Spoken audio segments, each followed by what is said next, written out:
श्री हरे नमः।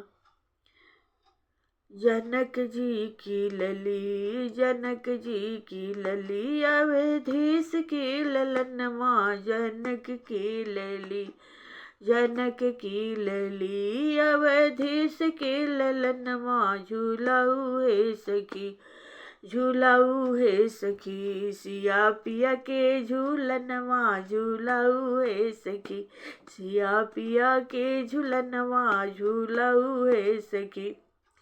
जनक जी की लली, जनक की लली, अवधेश के ललनवा। जनक के लली, अवधेश के ललनवा। अवधेश के ललनवा, अवधेश के ललनवा। झूलाऊ है सखी, सिया पिया के झूलनवा। झूलाऊ है सखी, सिया पिया के झूलनवा। चंदन हीड़ोला पर मंडल सुबरनवा। चंदन हीड़ोला पर मंडल सुबरनवा। जामे जड़ल हीरा मोती विविध रतनवा।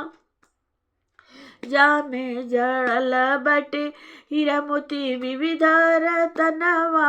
रेशम की डोरी और रेशम फूदनावा। रेशम की डोरी और रेशम फूदनम। झमकाऊ है सखी, झमकाऊ है सखी, बाकी देके बाकी झाकी देके झुकनवा। झूलाऊ है सखी, सिया पिया के झूलनवा। झूलाऊ है सखी, सिया। पावस में भरल श्याम मेघ से गगनवा। पावस में भरल श्याम मेघ से गगनवा। दामिनी दामकी गरजत छन घनवा। दामिनी सिया के संग राम श्याम घनवा। नचाऊ है सखी, नचाऊ है सखी, मोर करी अपन मनवा। नचाऊ है सखी, मोर करी अपन मनवा।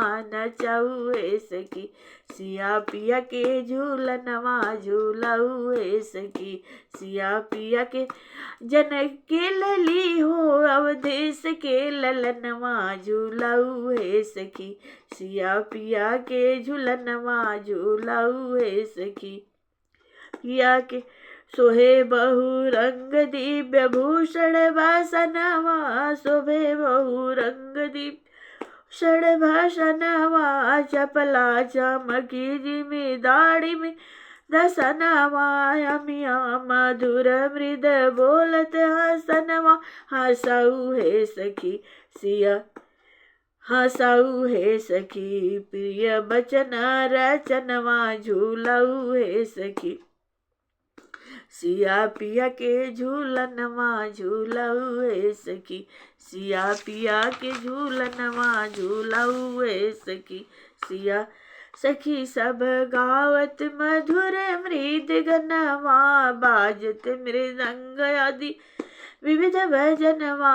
उमड़ी घुमड़ी घन बरसे सावनवा। बरसाऊ है सखी, बरसाऊ है सखी, सिया पिया पे सुमनवा। बरसाऊ है सखी, सिया पिया पे सुमनवा। बरसाऊ है सखी, सिया पिया पे सुमन।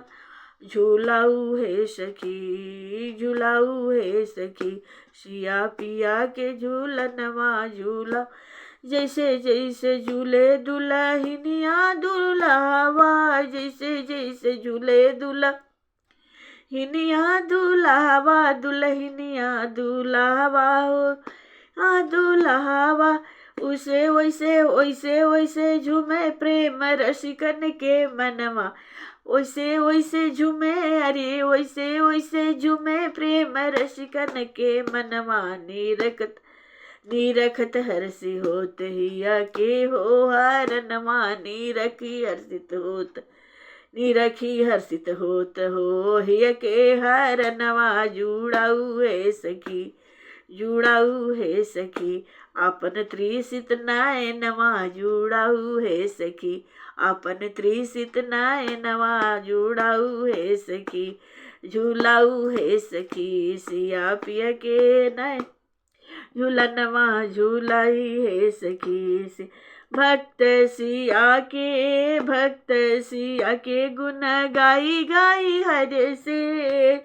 चाहे प्रिय भगवन के प्रिय के की अरवा, संतन बिराजे ही सिया के सजनवा। अरे संतन के बिराजे ही सिया के सजनवा। झूलाऊ है सखी सिया पिया के झूलनवा। झूलाऊ है सखी सिया गाऊ है सखी हे के कोहबर भावनवा। दिखाऊ है सखी से के कोहबर भावनवा। जय प्रभु।